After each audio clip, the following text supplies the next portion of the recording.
Hey everyone, this is Anthony for AVP Aquariums, and today it is time for another Friday Fish File.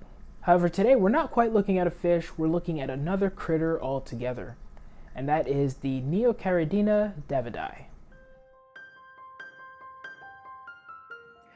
When we think of Neocaridina, most of the time the shrimp that comes to mind is the red cherry shrimp. But there are other different color varieties as well. You have some that are orange, some that are blue, and you'll even have some striped patterns like red willy shrimp. The Neocaridina Davidi originates from the waters of Taiwan, and at this point has been bred over many years to get the different color varieties we see today. Because of their small size and small bioload production, these are a popular choice for a lot of nano-planted aquariums, but will do just as well in a larger size aquarium as well. The plus side to putting them in a larger aquarium is that you have a little more leeway with water parameters and don't risk any issues due to parameter swings. And speaking of parameters, these guys tend to be pretty hardy. They tend to do well in a pH range of 6.8 to 8.0, at least in my experience. They can really survive in a wide range of temperatures. Anywhere from about 60 degrees to 84 degrees Fahrenheit will be good for them. Just remember that their appetite and population growth will be different based on the temperature.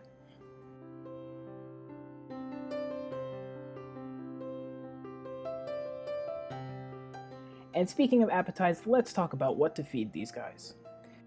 Algae and biofilm make great food sources for these little critters, and to that end they will appreciate some botanicals like leaves and seed pods in their tank, which gives them a good surface to graze on. However, it is good to also supplement their diets with prepared foods. On screen now you can see some of my choices to feed my shrimp, including Hikari Shrimp Cuisine, Sarah Veggie Tabs. I feed a large variety of the Rapashi veggie type foods, and I will even throw in some fluval bug bites. They really seem to go crazy for that one. Now you can also feed them some fresh vegetables like zucchini and lettuce to also supplement their diet. For the most part though, they tend not to be very picky eaters and will even graze off of most fish foods that are put into the tank, although certain ones will be better nutritionally for them, giving them the nutrients to help with their sheds and growth.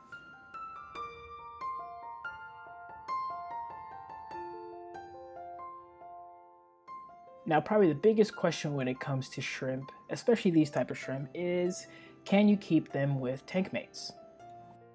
Now, there are a variety of fish that can go in with shrimp without the risk of much predation.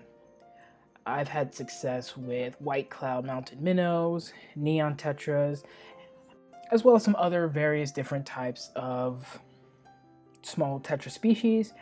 Guppies will also do well with them.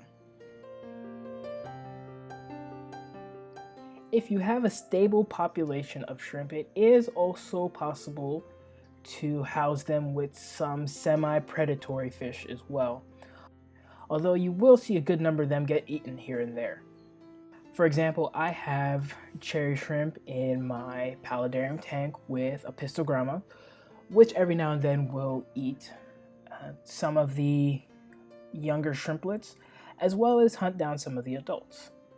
Although with regular feedings and plenty of cover provided for the shrimp, there is a balance between shrimp that are eaten and new shrimp being born.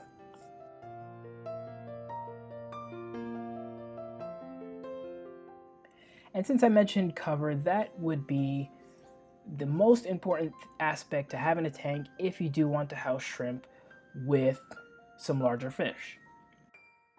Something like dense plants or a layer of botanicals at the bottom of the aquarium, or even something like a pile of stones can help serve as a hiding place for shrimp.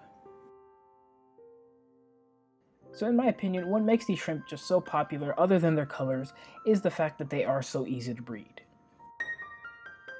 Identifying males from females can be a relatively simple task when it comes to these shrimp. Females will usually be more brightly colored than males will.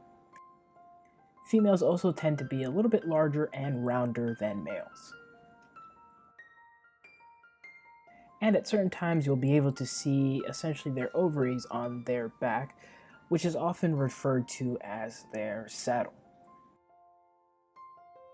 Given the right conditions and right diet, your shrimp will populate their tank, and you'll even find yourself moving your Neocaridina into other tanks to start other populations. At this current time, I have 3 different populations, and if I had more tanks, I'm sure I would definitely have more.